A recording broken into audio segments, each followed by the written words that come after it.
Hello दोस्तों, कैसे हैं आप सब। मेरा नाम राधा है। मैं 32 साल की हूँ और सच कहूँ तो मेरे अंदर अभी भी वही आकर्षण है जो लड़कों को बहुत ज्यादा खींचता है। मेरी कमर पतली है लेकिन नितंब थोड़े भरे भरे हैं जो चलते समय हल्का हल्का हिलते हैं। मेरी आंखें बड़ी बड़ी हैं जो कभी कभी लोगों को अपनी ओर आकर्षित कर लेती हैं। मैं विधवा हूँ।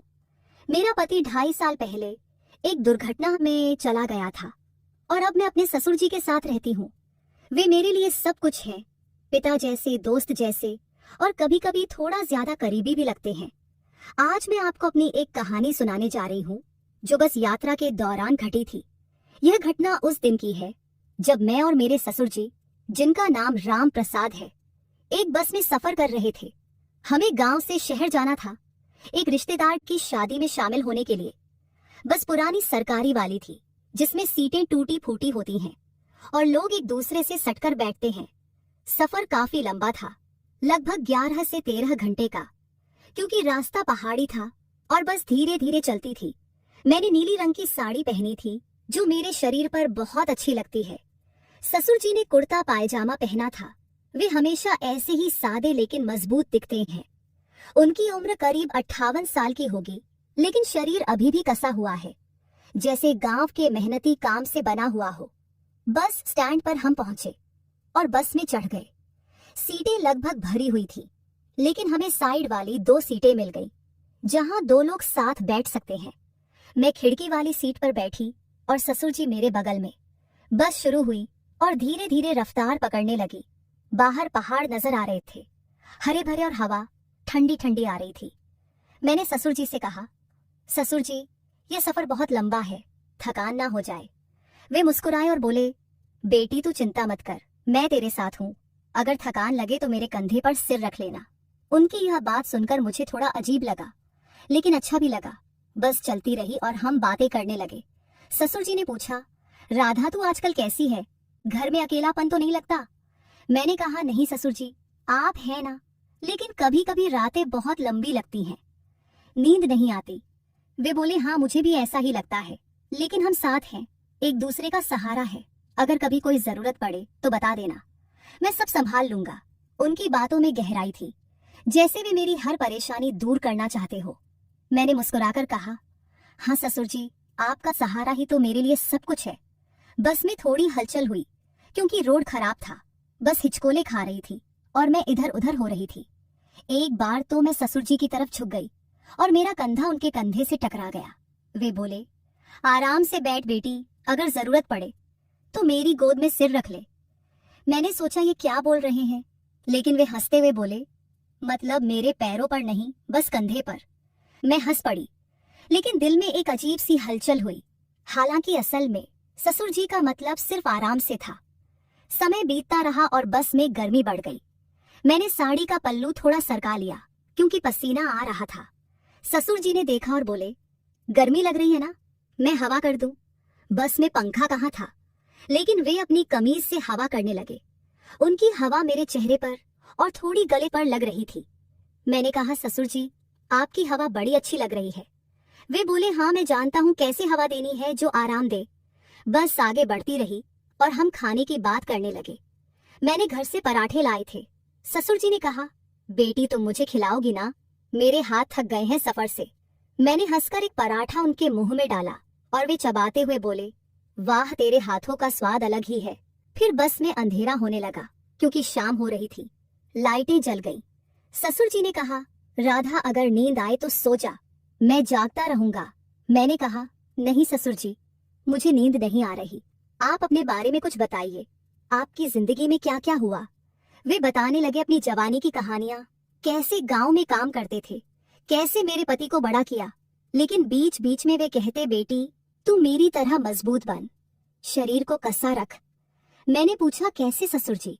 वे बोले, रोज व्यायाम कर, जैसे मैं करता हूँ। सुबह दौड़ना और शाम को थोड़ा वजन उठाना। उनकी बात सुनकर लगता था जैसे वे मेरे शरीर की बात कर रहे हो, लेकिन असल में वे सिर्फ सेहत की बात कर रहे थे। फिर बस एक ढाबे पर रुकी लेकिन हम नहीं उतरे क्योंकि सीट छूट जाती। बस में ही बैठे रहे। वहां से कुछ लोग चढ़े और बस और ज्यादा भर गई। अब एक आदमी हमारे पास खड़ा था। ससुर जी ने कहा, बेटी तू खिड़की की तरफ सरक जा, मैं बीच में बैठता हूँ ताकि कोई तेरे करीब ना आए। उनकी यह देखभाल अच्छी लगी, लेकिन हम थोड़े और क्लोज हो गए। मेरी जांघ उनकी जांघ से छू रही थी क्योंकि सीट छोटी थी। मैंने कहा, ससुर जी थोड़ा टाइट हो गया है। वे बोले, हाँ लेकिन मैं संभाल लूंगा, तू आराम से रह, अगर दबाव पड़े तो बता देना, मैं एडजस्ट कर लूंगा। अब रात हो गई थी और बस चलती रही। मैं थोड़ी थक गई थी तो ससुर जी के कंधे पर सिर रख लिया। वे बोले, आराम से रख बेटी, मैं हिलूंगा नहीं। उनकी सांसें मेरे बालों में लग रही थीं और दिल में एक अजीब सी फीलिंग आ रही थी। क्या होगा अगर? लेकिन नहीं ससुर जी, ऐसे नहीं है। वे बोले, राधा तू जानती है ससुर होने के नाते मैं तेरी हर जरूरत पूरी करूंगा, चाहे वह कोई भी हो। जरूरत, लेकिन असल में वे भावनात्मक बात कर रहे थे। मैंने कहा, हाँ ससुर जी, आप मेरे लिए सब कुछ हो। बस में अब सन्नाटा था, ज्यादातर लोग सो रहे थे। ससुर जी ने मेरी तरफ देखा और कहा, बेटी तेरी साड़ी थोड़ी सरक गई है, संभाल ले। मैंने देखा पल्लू थोड़ा नीचे आ गया था। मैंने ठीक किया। वे बोले, तू कितनी सुंदर है, जैसे कोई फूल, मैं तेरी रक्षा करूंगा। हमेशा सुंदर और रक्षा लगता था, जैसे वे कुछ और कहना चाहते हो, लेकिन नहीं कहा। फिर ससुर जी ने अपनी कहानी जारी रखी, कैसे उनकी शादी हुई, कैसे वे अकेले हो गए। जब सास जी गुजर गई वे बोले, अब तू ही मेरा सहारा है और मैं तेरा, हम एक दूसरे को पूरा करते हैं। लेकिन असल में परिवार की इस दुनिया में हम दोनों ही एक दूसरे के सहारे थे। ससुर जी मुझे अपनी बेटी मानते थे और मैं उन्हें पिता। फिर समय बीतता रहा और बस में ठंड लगने लगी। मैंने कहा, ससुर जी ठंड लग रही है। वे बोले, आ मेरे करीब आ जा, मैं गर्मी दूंगा। मैं थोड़ा करीब सरक गई और उनकी बाह मेरे कंधे पर आ गई। वे बोले, ऐसे ही रहे, मैं तेरे शरीर को गर्म रखूंगा। लेकिन असल में वे सिर्फ देखभाल कर रहे थे, जैसे पिता करते हैं। हम बातें करते रहे गांव की, रिश्तेदारों की। ससुर जी ने कहा, राधा तू कभी सोचती है दोबारा शादी के बारे में? मैंने कहा, नहीं ससुर जी, आप है ना, दोबारा शादी नहीं करूंगी, क्योंकि मुझे किसी पर विश्वास नहीं है, आप ही मेरे सब कुछ हो। वे बोले, हाँ लेकिन अगर कोई अच्छा मिले तो मैं खुद करवा दूंगा, लेकिन फिलहाल मैं तेरी हर खुशी का ध्यान रखूंगा। फिर रात गहराती गई और बस एक टर्न पर झटका खा गई। मैं ससुर जी की गोद में गिरने वाली थी, लेकिन उन्होंने पकड़ लिया। उनकी बाहें मेरी कमर पर थीं। वे बोले, संभल बेटी। मैंने पकड़ लिया और फिर तुरंत हट गए और बोले, सॉरी अगर गलत लगा। मैंने कहा, नहीं पापा जी, आपका इसे संभालना बहुत अच्छा लगा। हम फिर बातों में लग गए। ससुर जी ने अपनी जवानी की एक कहानी सुनाई, कैसे वे एक लड़की से मिले थे लेकिन शादी नहीं हुई। वे बोले, जिंदगी में कुछ जरूरतें होती हैं जो पूरी नहीं होती, लेकिन अब तू है तो सब ठीक है। फिर मैंने कहा, पापा जी नींद बहुत आ रही है, मैं सो जाऊं क्या? पापा जी ने कहा, हाँ बेटी तू बेफिक्र होकर सो जा, मैं हूं, सब देख लूंगा। फिर मैं सो गई और पापा जी जागते रहे। उनकी इतनी देखभाल मुझे बहुत अच्छी लगी। सुबह होने लगी, बस अभी भी चल रही थी। मैंने कहा, ससुर जी रात अच्छी कटी? वे बोले, हाँ तेरे साथ समय जल्दी बीतता है, तू मेरे लिए स्पेशल है। फिर हम बस में ही नाश्ता करने लगे। ससुर जी ने कहा, बेटी तू मुझे फिर से खिलाती है। मैंने खिलाया और वे बोले, तेरे हाथों में जादू है जो छूते ही अच्छा लगता है। अब बस शहर के करीब पहुंच रही थी। ससुर जी ने कहा, राधा यह सफर यादगार रहा, लेकिन एक बात बताऊं? मैंने कहा, हाँ ससुर जी। वे बोले, मैंने हमेशा सोचा है कि तू मेरी बहू नहीं बल्कि मेरी बेटी जैसी है, लेकिन कभी कभी लगता है जैसे हमारा रिश्ता और गहरा है। लेकिन फिर वे बोले, दरअसल मैं तेरे लिए एक रिश्ता देख रहा हूँ, एक अच्छा लड़का जो तेरी देखभाल करेगा। मैं नहीं चाहता कि तू अकेली रहे। मैंने कहा, नहीं पापा जी, आप हो, मुझे किसी की जरूरत नहीं है, आप ही मेरी सब जरूरतें पूरी कर देते हैं। इतना कहकर मैंने पापा जी को गले लगा लिया। वे बोले, ठीक है, पहले हमें शादी पर जाने दो, फिर देखते हैं। फिर शहर पहुंचते पहुंचते बस रुक गई और हम उतरकर ऑटो लिया। रिश्तेदार का घर पास ही था, लेकिन सफर की थकान अभी भी बदन में थी। ससुर जी ने मेरा सामान उठाया और बोले, बेटी तू आराम से चल, मैं सब संभालता हूँ, शाम को शादी है, तैयार हो जाना। मैंने हामी भरी, लेकिन मन में बस की रात की यादें घूम रही थी। शादी के घर पहुंचकर हमें एक छोटा सा कमरा मिला जिसमें 2 बेड थे।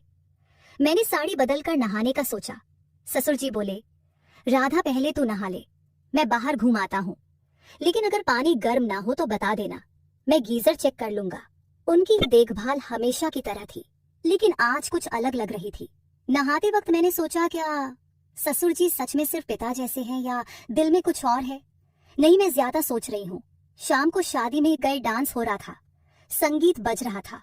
ससुर जी ने मुझे देखा और बोले, बेटी तू कितनी चमक रही है आज, चल थोड़ा डांस करें। मैं हंस पड़ी और उनके साथ थोड़ा नाची। भीड़ में हमारा हाथ छू गया। वे बोले, आराम से, मैं पकड़ लूंगा तुझे। रात देर तक शादी चली और वापस कमरे में आकर मैं थक कर बेड पर गिर गई। ससुर जी ने कहा, राधा अगर ठंड लगे तो मेरे बेड पर आ जाना। मैंने मुस्कुराकर कहा, ससुर जी आप सो जाइए, कल वापसी का सफर है। लेकिन सोते वक्त उनकी आंखों में एक अजीब सी चमक थी, जैसे कुछ अनकहा हो। फिर हम सो गए। लेकिन रात के करीब 2 बजे, जब दोस्तों यह कहानी आगे जारी रहेगी। अगले भाग में क्या क्या होगा ये सब आपको अगले भाग में पता चलेगा, तो बने रहिएगा हमारे साथ।